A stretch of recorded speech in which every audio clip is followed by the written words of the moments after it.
పూర్వకాలంలో రూపాయి నోటు ఉండేది. అయితే ఒకసారి ఒక వ్యక్తి ఒక నోటు మీద ఒక మాట రాశాడంట.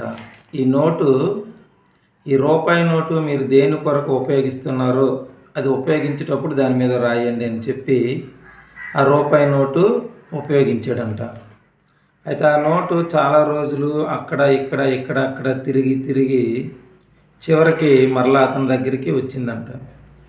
ఆ వచ్చినప్పుడు ఆ నోటు మీద ఏముందో అని చెప్పి ఆయన చదువుతున్నప్పుడు చాలామంది ఆ నోటును ఉపయోగించినప్పుడు ఒక వ్యక్తి ఏమొచ్చి నేను వస్తువు కొనడానికి ఉపయోగించానని చెప్పి, ఒక వ్యక్తి ఏమో నేను కూరగాయలు కొనడానికి ఉపయోగించానని చెప్పి, ఇంకొక వ్యక్తి ఏమో నేను వైద్యానికి ఉపయోగించానని చెప్పి, ఇలాగా ఒక్కో వ్యక్తి వారి అవసరాల కొరకు ఉపయోగించామనేటువంటి విషయాలను రాశారు.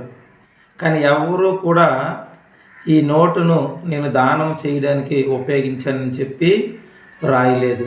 చూడండి, ఎందుకంటే చాలామంది వారి అవసరాల కొరకే వారు ఉపయోగించుకుంటున్నారు, కానీ ప్రక్కవారికి సహాయం చేయడానికి, దానం చేయడానికి ఎవరు ముందుకు రావట్లేదని ఈ చిన్న కథ ద్వారా మనము తెలుసుకోవచ్చు.